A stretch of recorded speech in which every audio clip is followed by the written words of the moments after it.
I'm sorry. I don't think I can go where you're going with my body. That's alright. Thank you. Well, we'll be gone for a while. Klonoa, be careful.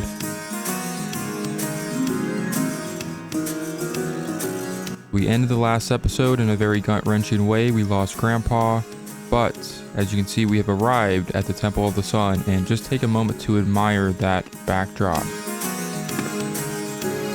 So this is the Temple of the Sun. Wow, what a place. Klonoa and what? Pupo, right? Huh? We've been waiting. What took you so long? And you are? I am Priest Solaire of Klonoa, the Temple of the Sun. And the same goes for me, Soleo. Welcome. About time. They knew we were coming. I wonder why. By the way, did you see a bunch of weirdos come this way? Yes, yeah. Please take a look. Look at it. Those 4 pedestals. An orb must be placed on each one to open the door to the altar. Need orbs. But the orbs have all been taken by followers of Ghadius. Without permission. Unfortunately, we're not good at fighting. You mean we're wimps. Please, can you help us get the 4 orbs back? You think you're tough enough? We beg you. We'll get nasty if you fail. Whoa, wait a minute. What are we going to do? What are we going to do? We have to do it. Alright, so this is Vision 5-1. As you can see, we were already set out on a mission. We have 4 orbs that we have to find in this Temple of the Sun. And there's actually 4 separate paths in order to locate them.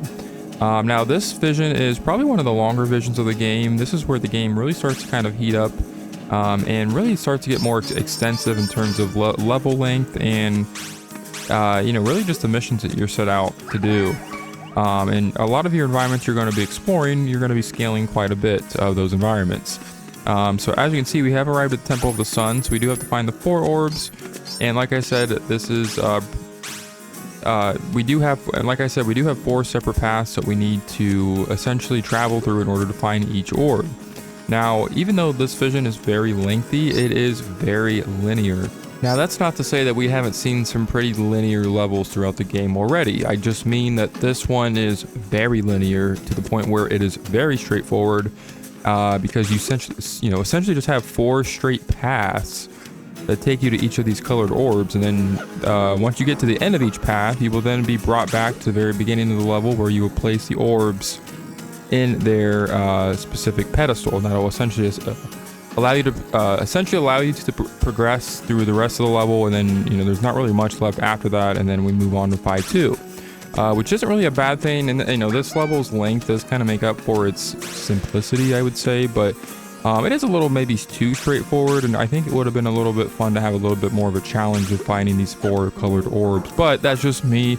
I still love this level, and I love this game. I can't really, I feel like I complain so much sometimes where it kind of takes away the value of some of the games that I play, but I really don't mean to,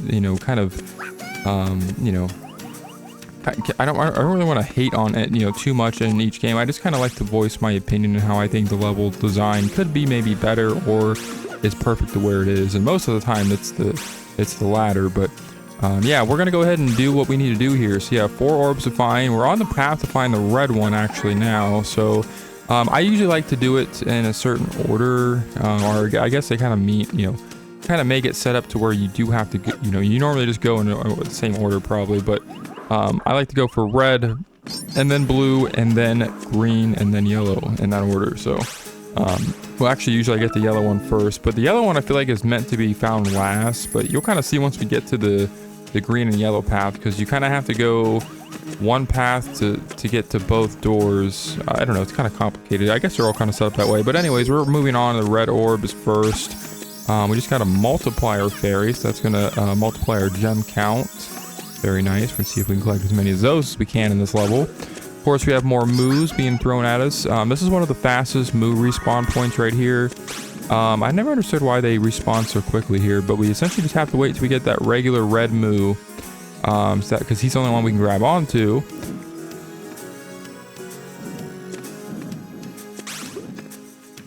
And now we did that. We need to jump over this flame when it lowers like that. So you really have to time.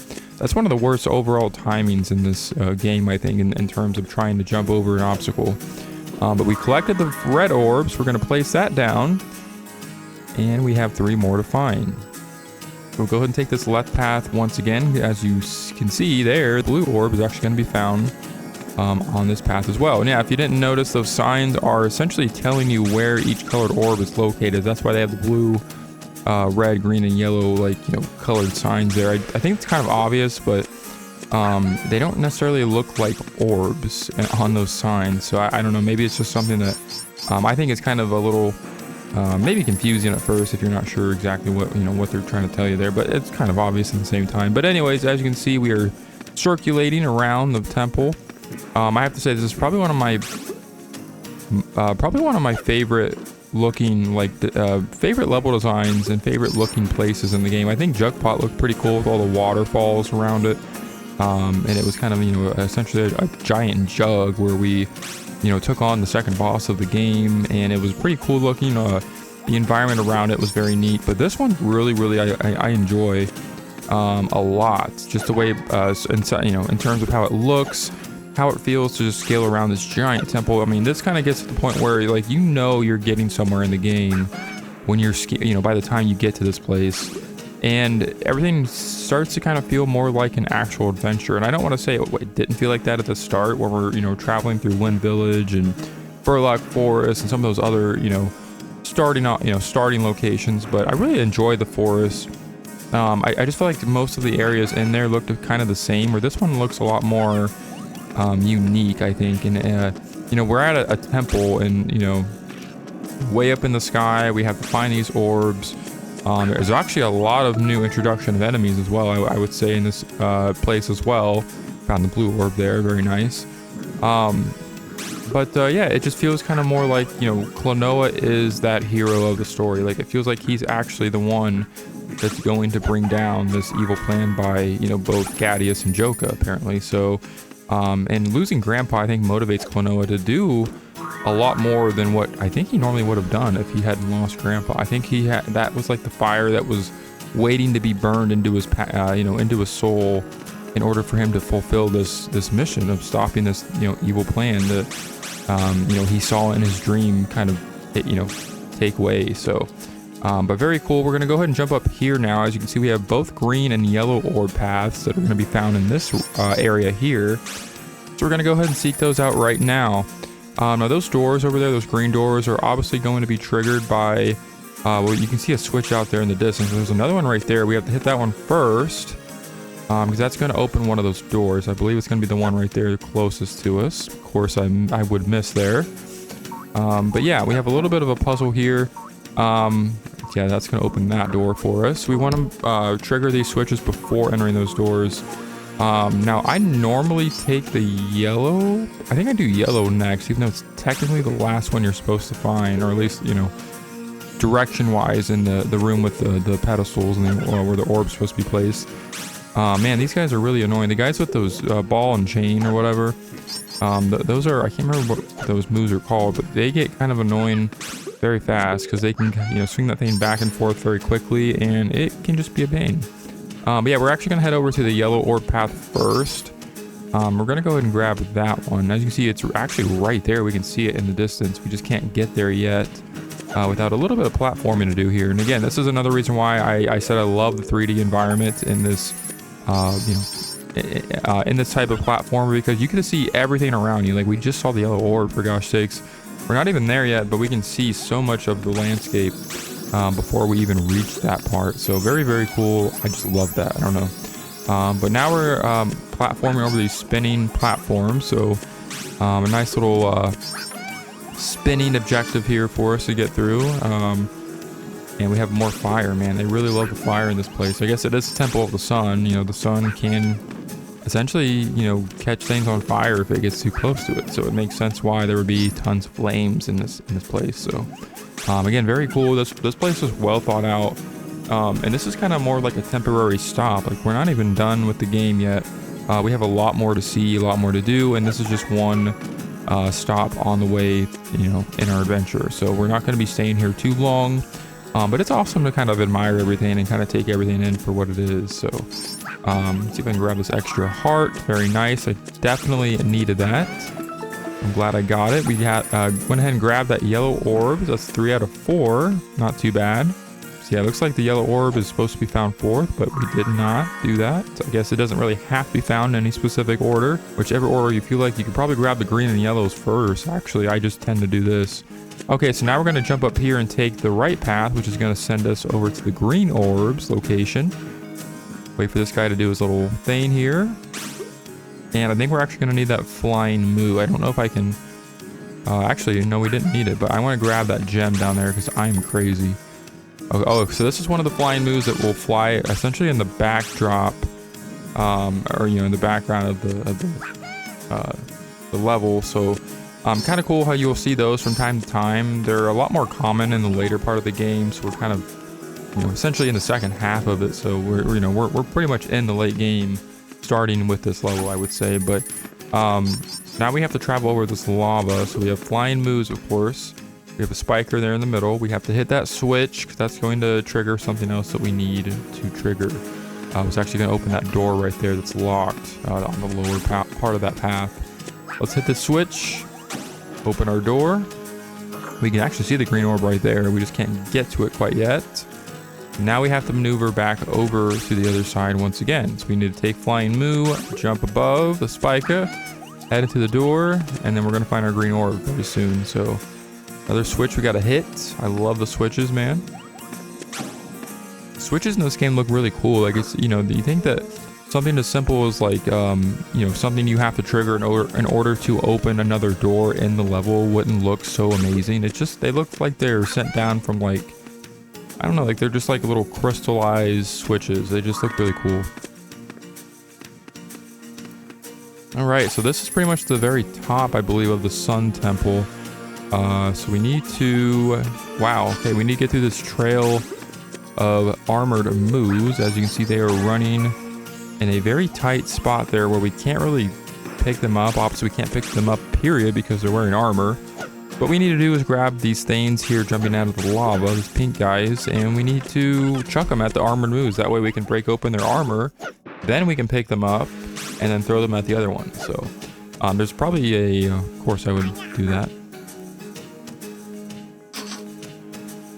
Probably a very strategic way of doing this, where you can only have to, you know, where you only have to essentially jump down here once. But I am not that strategic when it comes to this game, so I'm just gonna do it the way I normally do, which is just a little bits at a time. Try to avoid damage and death, even though I did not when I fell into the lava and burned my. But we're gonna do this as efficiently as we possibly can. But there's a green orb. Let's go ahead and hit this memory clock that I just missed, and I can't seem to hit it for some reason. That way we don't have to redo all that crap again. We have all 6 prisoners, all 4 orbs. Now time to open the door of the Temple of the Sun.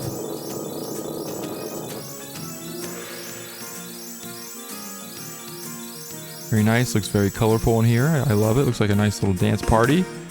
But that's gonna open up this room, hit the switch. Whoa! Well done. Not bad. The path to the altar has been opened. The high priest will surely be happy too. Be happy. You have our permission.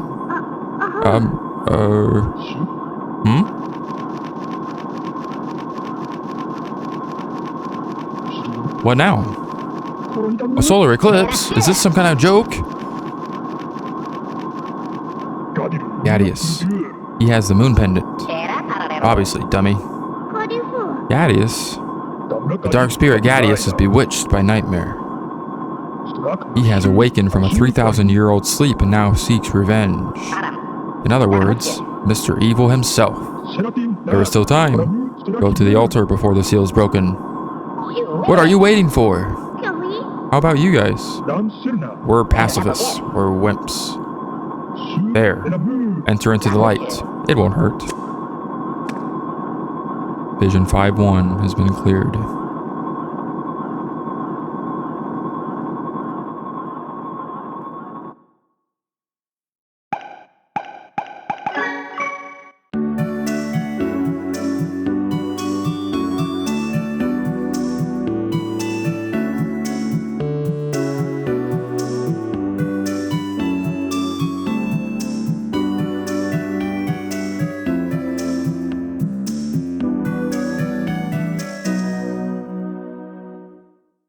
Alright, so the song has been extended by quite a bit this time. We're getting there, man. We only have actually 3 more visions left of the game. Well, 4 if you count the final vision, but it's not really an entire level. But anyways, we're not going to spoil too much at the end. We're just going to move right along to Vision 5-2, save our data, and jump right into Vision 5-2. Let's go. Vision 5-2, Between Light and Darkness. What's that? Hey, are you alright? Oh, thank you. I was ambushed. Who are you? I am the High Priest, Moare, and the Keeper of the Sanctuary. Klonoa, we've got to... That's right. Where's Ghadius? Too late. The Moongate has been opened. The Kingdom of Legend will return soon. That can't be! The Moon Kingdom crest gathers up dream power and gives shape to Phantomile. That is everything you see around you. Ghadius wants to replace that dream with nightmares and set loose evil onto the world. Don't give up now. Even if the Moon Kingdom appears, we can still stop Ghadius. You're right. We'll make it in time. Very well. I leave everything up to you. Go ahead to the sanctuary. Okay. The eclipse gives power to evil ones. Take advantage of your enemies while there is light. While there is light. Alright, so the High Priest has essentially alluded to the idea of what this level's main gimmick is. And it is switching from day and into night, and vice versa, of course. As you can see, things are getting a little bit dark as we are traveling around here. That is because it has turned nighttime. So if you notice, between day and night, not only will the enemies change shape and form, but your platforms and your environment will change around you as well. Kind of a cool gimmick. I'm not gonna lie, I love this gimmick. However, I have one problem with it, and it's the fact that it sometimes can be a little bit of a nuisance trying to wait for platforms to appear, for certain enemies to appear during a certain time of the day. Now, it does change pretty quickly back and forth. It's not like it's super long like I'm making it out to be. But for me, I think it would have made more sense just to have enemies you can pick up during the night cycle as well, because you can't, unfortunately, pick any of these enemies up in the night cycle. They simply damage you, they hurt you, and they chase you around. That's about all they do. But other than that, I love this idea of having like just certain platforms appear, or platforms will only appear during like this little night cycle thing, flashing from day to night. I almost kind of wish they would have done this in other levels as well. I would have actually appreciated it if it came, maybe, occurred more than once. But, I'll take what I can get with this. But yeah, I love this idea. Again, just the timing of, when you have to grab enemies, things like that, I think could have been maybe tweaked up a little bit. But other than that, I love this idea. I love this level. We're still scaling the outside of the Sun Temple. It's all good to me. And we have other enemies that kind of stay there during both, day cycle and night cycle, like the flying moves, where you do still need to use them from time to time, and they give you a little bit of leniency there. So I don't know, it's kind of nice. It does kind of balance itself out for a stage. If I remember correctly, it's pretty long in terms of length, but like the last one was, of course. But there's a lot of parts to this level that can get kind of confusing at times, and I'm not gonna lie, my first time playing through this, I got lost a couple of times, especially right here. Like, I had no idea what to do here. But there was a prisoner in that door there in the middle that we rode out to, but we just need to go in this door below. And as you can see, we go down here. There's a gem path down there. But yeah, so we're, in this spot right here, I see there's an egg out there. We can't unfortunately throw these enemies. Now, I also want to point out that those purple-looking moos that the regular moos transform into once the night cycle starts, those are referred to as eclipses, which I think is really cool. And it kind of showcases the variations in enemies, not only based on the level and the environment that you're in, but the time of day. And this like day and night cycle, again, it just opens so much up in this game where I feel like it could have been explored and really utilized a lot more, especially later on after this level, even maybe before it. But yeah, it's just so cool that we have not only a variation of you know, paths and platforms that appear only during a certain cycle, but you have these variation in enemies that again, some of them you can interact with, some you can't. I think most of the nighttime ones you cannot. But it's just a cool idea, and I just wish they could have expanded on that maybe a little bit more. Maybe well, I don't want to spoil too much. We get something like that coming up in this level's boss, where there is like a cycle between one or the other form. Again, don't want to spoil too much. I already am kind of, but it's where it's like, you know, it'll flash daytime, and then the boss will be one thing, flash nighttime, the boss will be the other thing. Again, I feel like they could have done some. That's just like one example of so many things they could have done to expand on this, like you know, day only, night only cycle. What appears, what doesn't, that kind of thing.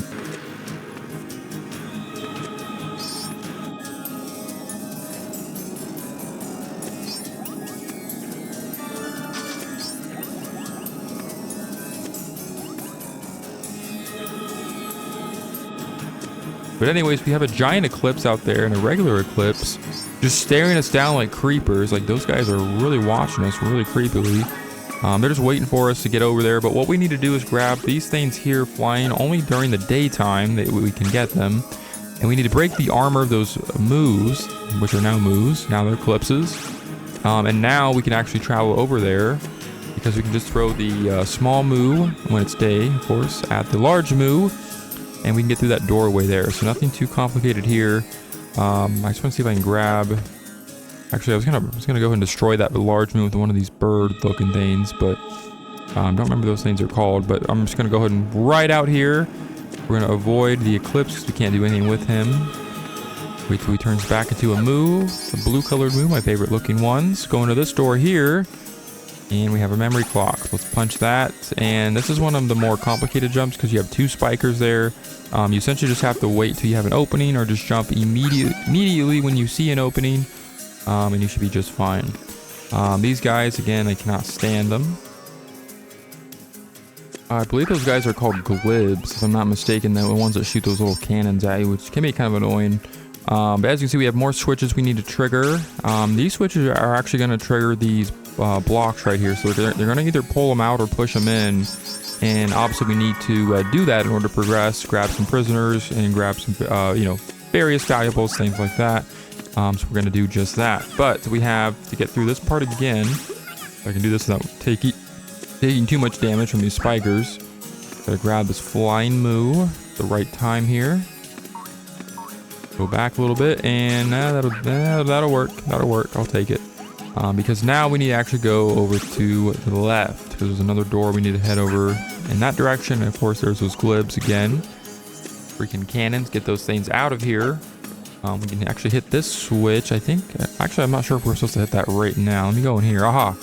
Here is one final prisoner to get in there. He's kind of hidden in there, so do not avoid that doorway. You have to go in there if you want to 100% the game.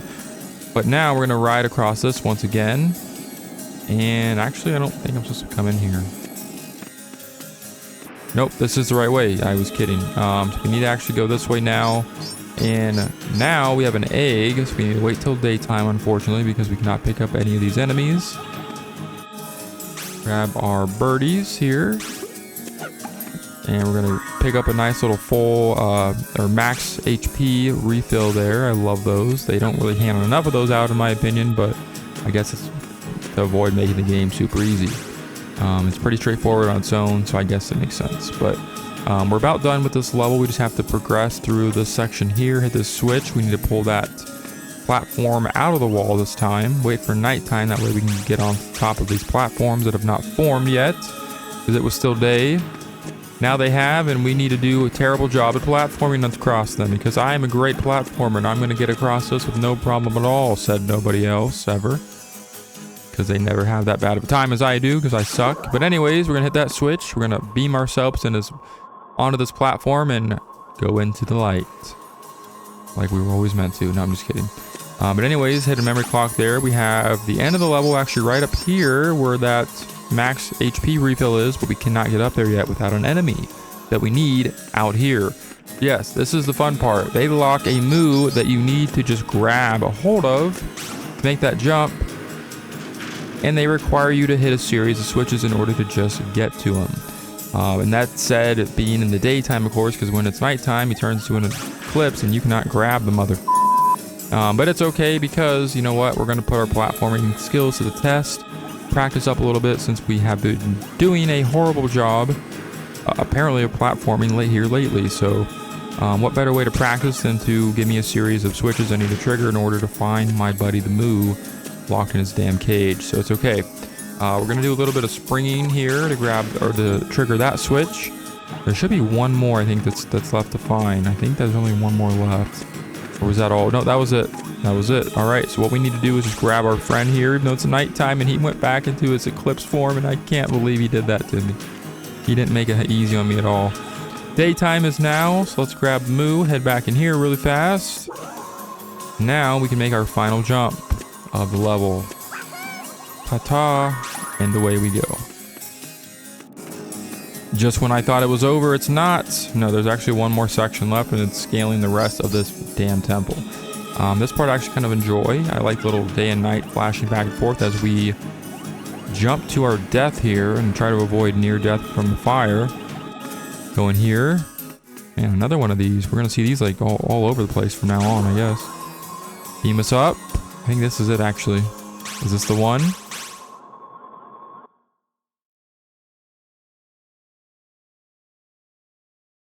Up, up, and away. Where are we? It's you, little brat. Ghadius? Dark spirit. Your mistake, Joka. Sire! These young ones were so strong. I mean, that is to say... Never mind. Ghadius, what do you want? Want? This is just simple revenge. Revenge? Yes. Fools with foolish dreams like you imprison me in darkness. Well, I'll plunge all of you and your world into a sea of nightmares. We have the diva, the feast, in our hands. The Moon Kingdom will bear the egg of destruction, and soon appear unto these lands. The time has come. Ghadius! We have to follow him. Let's not be too hasty. Huh? Can't you see? If we can't settle it once and for all here, I can't live with myself. You'll see. Witness my powers of darkness.